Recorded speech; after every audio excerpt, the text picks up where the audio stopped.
Li Tirkiye dimijara parastina mafê jinan da peymana Stenbolê weke belgename û destkeftên jinan tê qebûlkirin ku ev peyman yekem car 11 gulana sala 2011 de hate imzakirin û di sala 2014 de karî kirbû.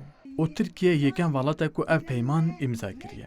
Ev peymana navdewletî li dadgehan mafên berferh dide jinan û ji bo kesên ku tundutujiyê li hember jinan pêk tînin jî cezayê giran tîne.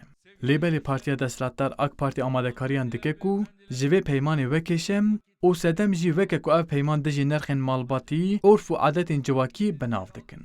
Li gorî endama Lejneya Mafê Jinan Parêzer Evîn Konuk, bi vê peymanê ti kes nikare li ser navê namûsê jinan bikuje û peyman dibêje pêwîst e jin bi başî verin parastin.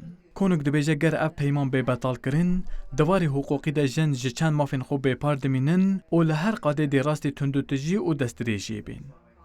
İstanbul Sözleşmesi Bi saya peymana Stenbolê dema jinek rastî tundiyê tê dikare daxwaza parêzvanekê bike û mêr bi tu awayî nêzîkê jinê nabe. Her wiha ji bo kesê destdirêjî û tundiyê li ser jinê dike, bi saya vê peymanê sizayên giran werdigire. Lêbelê dema ku ev peyman bêbetalkirin, jin êdî nikare daxwaza parêzvan bike û suçdar jî nayê sizakirin. Ev yek jî dê bibe sedem ku divarê aborî, civakî, derûnî û malbatî de dê jin zêdetir rastî destdirêjî û tundiyê bê. Endama Meclîsa Jinên Hedekê û Platforma Jinên Enqerê Fatma Kılıç Arslan jî dibêje bi saya vê peymanê pêwîst e dewlet hemû jinan vekev bibîne û mafên wan biparêze. Lê Desthilatê Heyî dixwaze vê vekeviyê ji holê rake. Bu yasada şöyle bir madde var. Bi yasaya di nava vê peymanê de tê gotin ku dewletên ev peyman qebûl kirine nirxên malbatî, edetên civakî, ol û îdeolojiyan dê bidin aliyekê. Hemû jinan biparêzin û pêşiya tundiya li ser jinan bigirin.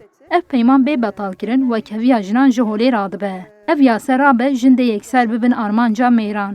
û tu yase jî nabin ku jinan biparêze. Welatî jî bi betalkirina peymana Stenbolê nerazî ne û diyar dikin ku bi betalkirina peymana Stenbolê tundiya di nava malê de bêsizayî dê zêde bibe û li kolanan dê zêdetir jin bên kuştin. İstanbul Sözleşmesi 9 yıl önce Peymana Stenbolê neh sal berî niha hatibû imzakirin û Tirkiye pê gelek mehta xwe dikir. Ger ev peyman bêbetalkirin, destdirêjî û tundiya ser jin û zarokan dê zêdetir bibe û di nava malbatê de jî zextên mêran dê ser jinan zêde bibe. Di bin navê namûs û nirxên malbatî de jin dê zêdetir bên kuştin û kujer nayê sizakirin.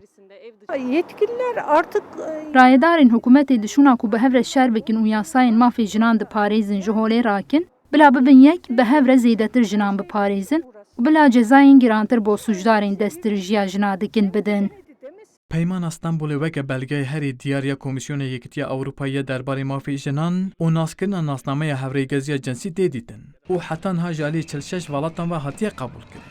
Vural erişmiş. Kurdistan 24 Ankara.